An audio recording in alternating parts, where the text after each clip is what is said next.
Bir dönem geçiriyor. Sen takım kaptanısın, liderisin. Bu süreci geçirme konusunda neler yapıyorsunuz futbolcu kardeşlerinizle, arkadaşlarınızla birlikte?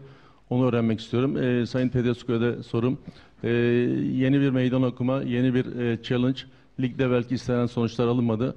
Ama Avrupa ile ilgili bir hedefiniz, hedef güncellemeniz var mı? Teşekkürler, başarılar dilerim yarınki maç için. So first question is to you, Milan. Recently the team have been going through some ups and downs and difficult things. So as one of the captains, as one of the leaders, what would you like to say about it? And then I will ask the question to the coach. Good evening, everybody.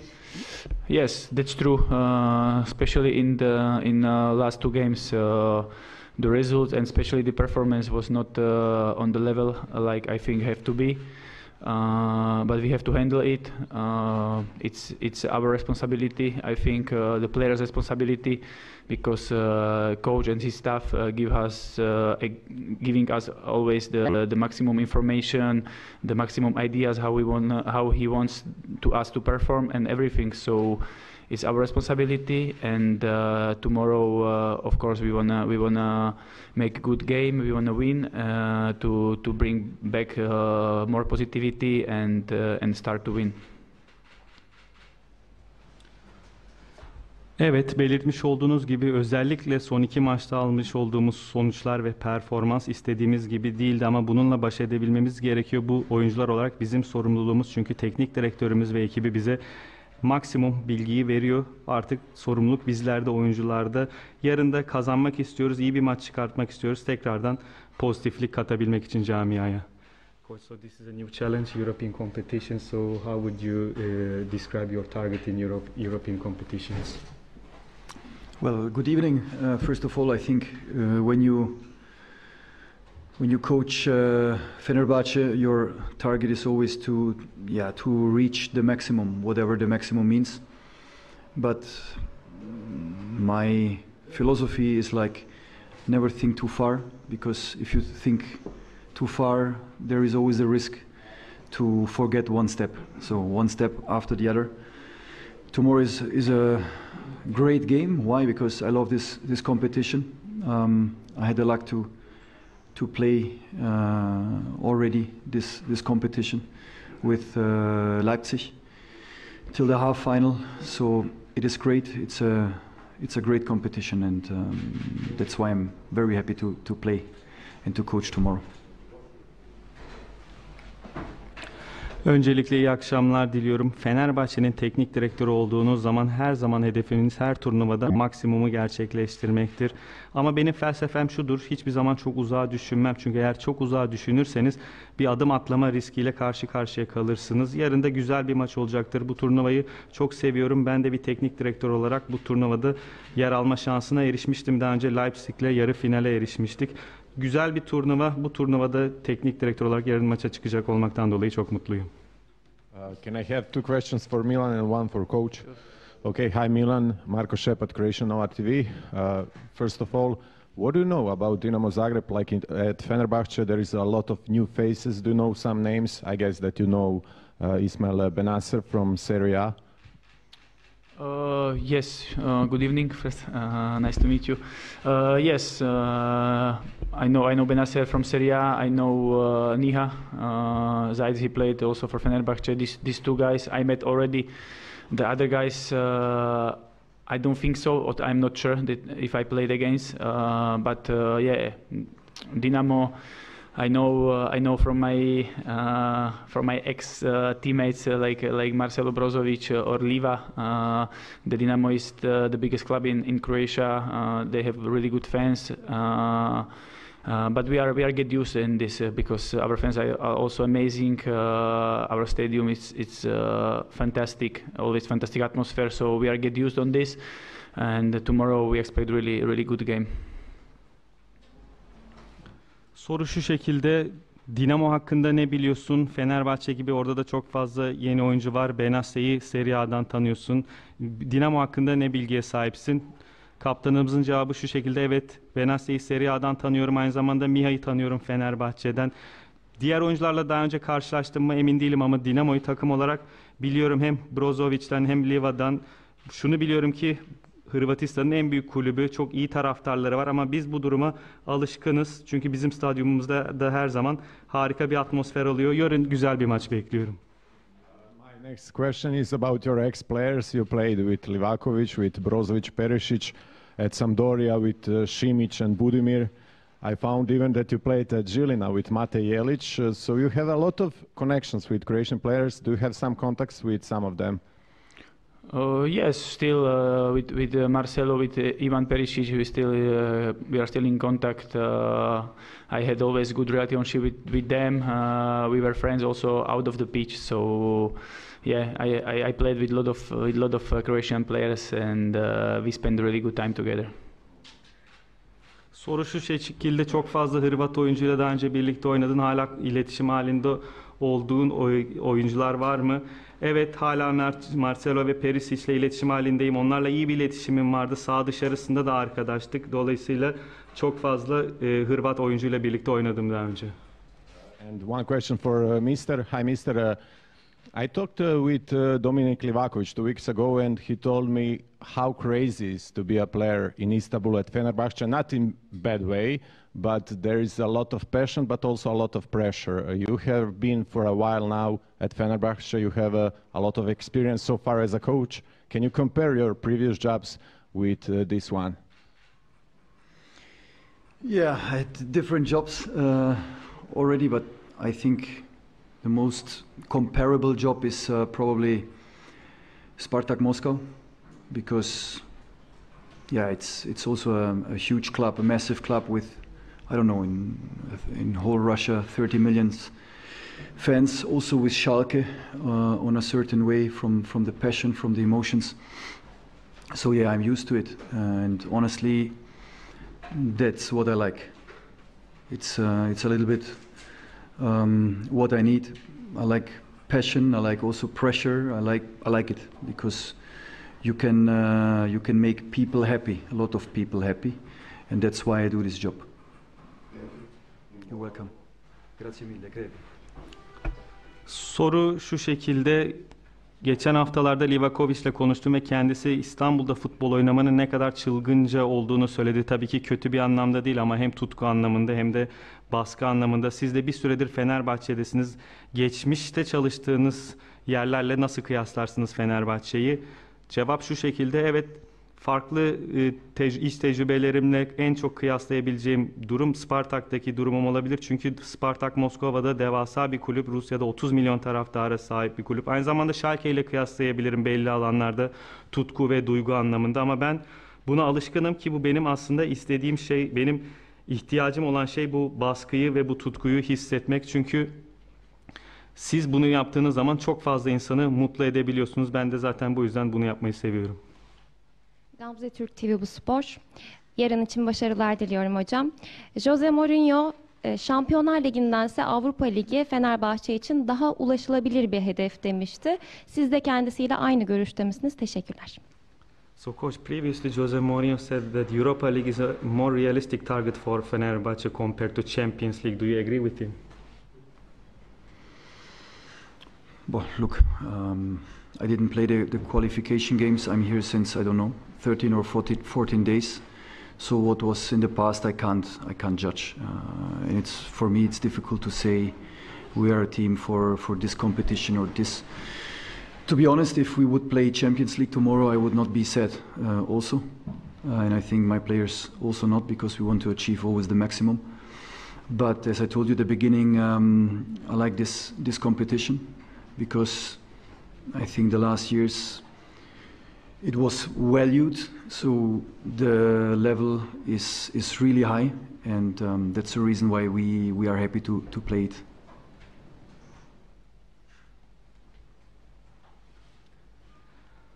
Ben burada bu sezonki Şampiyonlar Ligi eleme maçları sırasında burada değildim. Geleli yaklaşık 13-14 gün oluyor. Dolayısıyla geçmişte ne oldu, ne söylendi bunu yargılayamam. Ama şunu da söyleyemem: bu turnuva bizim için daha iyi olur veya diğer turnuva bizim için daha iyi olur gibi şeyler söyleyemem. Sadece şunu söyleyebilirim: eğer yarın biz bir Şampiyonlar Ligi maçı oynuyor olsaydık da üzülmezdim. Aynı şey oyuncularım için de geçerli. Çünkü biz her zaman maksimumu istiyoruz ama demin de belirtmiş olduğum gibi Avrupa Ligi turnuvasını seviyorum, beğeniyorum. Son zamanlarda değeri artan bir turnuva. Seviye gerçekten çok üst seviye. Dolayısıyla bu turnuvayı oynuyor olmaktan dolayı mutluyum. Serkan Yetkin, TRT Spor. Dinamo Zagreb Teknik Direktörü Mario Kovačević basın toplantısında Fenerbahçe ile oynayacakları maçın kariyerindeki en büyük maç olacağını, şu ana kadarki en büyük maç olacağını söyledi. Mourinho ile karşılaşmayacağım için üzülüyorum ama Tedesco ile karşılaşacağız. Tedesco olağanüstü bir teknik direktör. Nasıl yönetiyor diye analiz yapmaya çalışacağız. Yeni fikirlerle geliyor sürekli. Biz onun yaptığı şeyleri analiz yapacağız şeklinde ifadeleri oldu. Hocanın yorumunu merak ediyorum. So the opposition coach Mario Kovačević said that tomorrow's game will be the biggest match in his career so far. He said that he will not be able to face Mourinho, but also he is happy that he will face with you. He says that you're a great coach. You always try different things, different tactics, and he said that they will try to analyze your tactics. They will try to analyze your ideas. So what would you like to say about his sayings? Yeah, first of all, thank you, and I just can give him the compliments back because we already analyzed Dinamo, and I just can say that it's a team that wants to play football. They have a good structure, really brave. Yeah, it's an offensive style of football in the 4-3-3. So I think he's doing also a very, very good job with very interesting players inside. If you see Dominguez, I think he was in La Masia, you see it when he's building up the game. So compliment also to him. Teşekkür ediyorum. Ben de kendisine aynı şekilde iltifatlarımı iletiyorum. Çünkü biz de onları analiz ettik ve futbol oynamak isteyen cesur, ofansif bir takım 4-3-3 oynuyorlar. Bence çok iyi bir iş çıkarıyorlar. Çok iyi bir takımlar. Dominguez'e baktığınızda La Masia'da oyun kurulumunda ne kadar iyi olduğunu zaten öğrendiğini görüyorsunuz. Dolayısıyla onların çıkarmış oldukları işten dolayı da tebrik ediyorum. Erdem Akbaş, Spor. Benim iki sorum var. Biri Milan'a, biri hocaya. Geldiği günde son iki maçta Fenerbahçe puan kaybı yaşadı ligde. Bunu neye bağlıyor ve geldiği günden itibaren istediklerinin yüzde kaçını sahaya yansıtabildi? Milan'a sorum ise bugün eski başkan Ali Koç takıma veda etti. Yeni başkan Sadettin Saran da oyunculara bir motivasyon konuşması yaptı. Oradaki havayı anlatabilir mi bugünkü yaşananlara dair? So one question is to you, coach. In the last two league games, Fenerbahçe dropped points. What is the reason behind that? And if you had to give a percentage, how much of the things that you want to do in the team, how much of the things you could realize, the things that you want to do in the team, if you had to give a percentage? A low percentage, very low, because I have to say we are far away from that. What is in my mind, what is able with this team, I have to say. The problem is. And not an excuse, it's just a problem, it's just facts that we can't train. We can't train. What was the problem? I think that, we didn't play well. You know, bad structure, we lost too many balls, we lost the duels. Sometimes we even didn't achieve the duels, that is even worse. So, of course, you can imagine that it's my job, you know, to find solutions. And together with my staff, the last days since the match were really, really tough. You know, I think yesterday at midnight we went to the oil station. How you say? Gas station to pick up an ice cream around midnight. So you can imagine a lot of work to do, really. And we have to analyze. We have to be honest to ourselves. I think we are honest with the players because that's the atmosphere that I want to create, that we are always honest. You know, there is no reason to hide or to lie, but we must make the next steps. And we created some ideas because you can imagine we can't play the same style.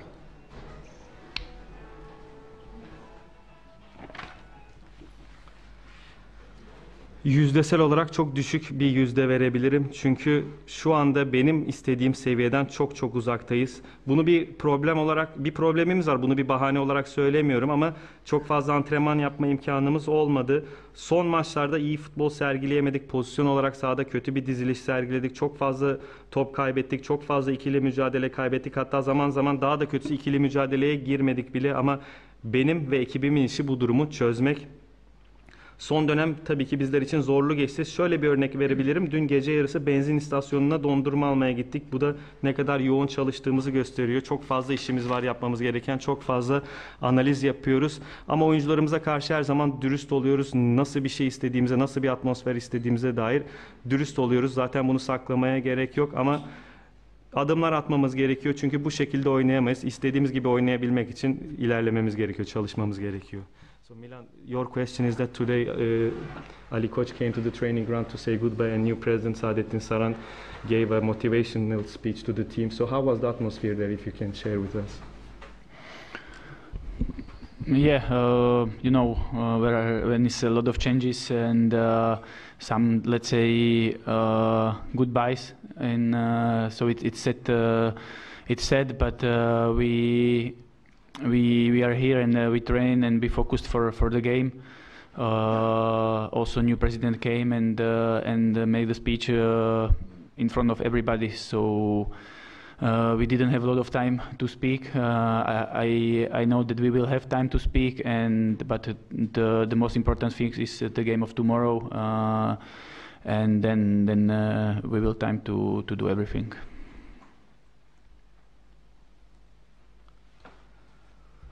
Evet, biliyorsunuz çok fazla değişiklik oldu ve vedalar her zaman üzücüdür. Ama bizler buradayız, antrenmanımızı yaptık, maçımıza odaklandık. Belirtmiş olduğunuz gibi yeni başkanımız da gelip takıma bir konuşma yaptı. Çok fazla konuşacak da vaktimiz olmadı kendisiyle ama muhakkak olacaktır. Ama şu anda yapmamız gereken bizim en önemli şeyimiz yarın oynayacağımız maç. Ondan sonra geri kalanı için vaktimiz olacaktır. Süha Gör, Anadolu Ajansı. Yarın başarılar diliyorum. Aslında arkadaşım Erdem Akbaş'ın sorusuna biraz ek olacak. Normalde ligimizde alışılagelmiş bir durum var. Takımlar teknik adam değiştiklerinde performansları yükselir. Takım bir tepki gösterir ama Fenerbahçe'de durum tam tersi oldu. Bunu neye bağlar hoca? Teşekkür ederim. So in our league there is a trend. When a new coach comes to a team, the performances they increase. But in Fenerbahçe it was the opposite. What is the reason behind that?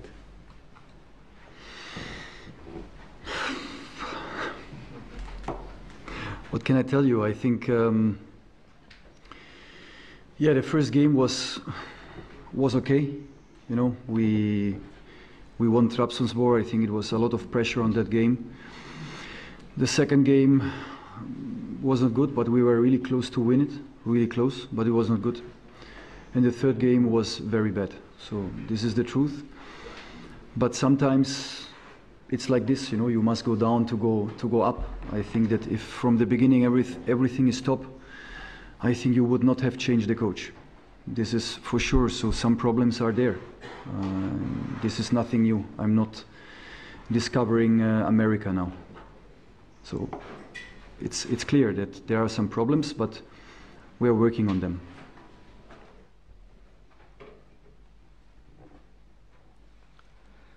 Bence ilk maçımız iyi denebilirdi. Trabzon'a karşı kazandık ve o maçta da çok fazla baskı vardı. İkinci maçımızda evet iyi değildik ama galibiyete çok çok yakındık. Üçüncü maçımızda çok kötüydük. Bu bir gerçek. Ama bazen yukarıya çıkmanız için aşağıya düşmeniz, aşağıya inmeniz gerekiyor. Zaten şunu da söylemem gerekiyor ki eğer başlangıçta işler iyi olsaydı bir teknik direktör değişikliğine gidilmezdi. Dolayısıyla tabii ki bazı problemler var. Ben Amerika'yı yeniden keşfetmiyorum. Bazı problemler olduğu gerçek ama bizler de bunu çözmek için çalışıyoruz. Son soru Hünkar Bey. İki sorum var. Hünkar Mutlu, TRT Spor. Biri Milan'a. Yanında oynadığı partneriyle ilgili ne düşünüyor oyuncu tipi açısından ve hangi futbolcuyla oynayınca rahat ediyor? Diğeri Tedesco'ya. Dinamo Zagreb savunma arkasına atılan toplarda hep pozisyon verdi. Öyle gördük ve bir stopere baskı yapıp diğer stoperin oyun kurmasına izin veriyor. Burada orta saha dribling üzeri koşuyla gol de üretiyorlar. Bizim stratejimiz ne olacak? Yarın kadroda bir sürpriz bekleyebilir miyiz bu anlamda? Çünkü rakibin dribling üzeri şutları veya çabuk yön değiştirmesine nasıl önlem alacağımıza dair onun analizini merak ediyorum. So one question is to you, Milan. The other one is to the coach. So, of all the partners that you played with in Fenerbahçe, so which player is the one that you feel the most comfortable, and which profile of player is the one that you feel most comfortable when you play together with in defense? But to be honest, I don't care. It's always the coach decision who will play, or me, or with the other guy, or the other guy is not me. So it's always coach decision. We are one team. We have to stay together, and what coach say we have to do. And only like this we can go somewhere. And I know that with this team, with the motivation, determination, and the ideas of the coach and his staff, we can go so far. So we have to believe it, and we have to work on it.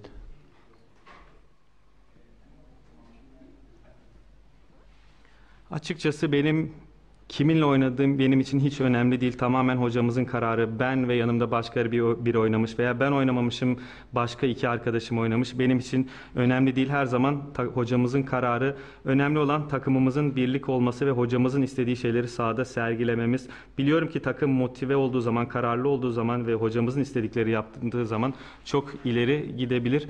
Biz buna inanıyoruz ve bunun için de çalışmalarımızı sürdürüyoruz. So your question is that Dinamo Zagreb, they usually press one defender and let the other defender build up, and their midfielders, they do deep runs, and also they change the game a lot, they switch the game a lot, so they make a lot of shots. So what kind of game plan are you going to have tomorrow, and what kind of precautions will you be taking against them?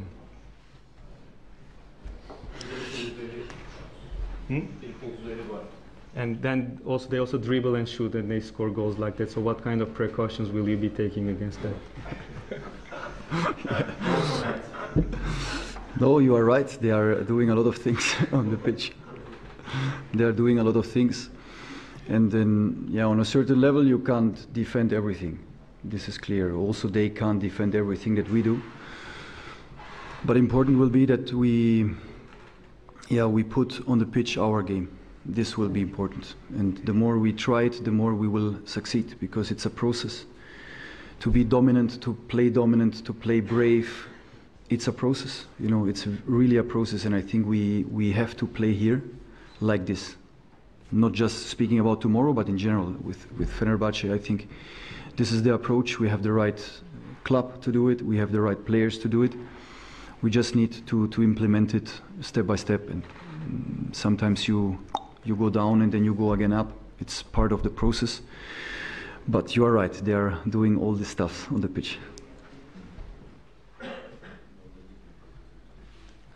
Haklısınız, onlar sahada çok fazla şey yapıyorlar ama belli bir seviyede her şeyi savunamazsınız. Aynı şey onlar için de geçerli. Onlar da tabii ki her şeyi savunamazlar.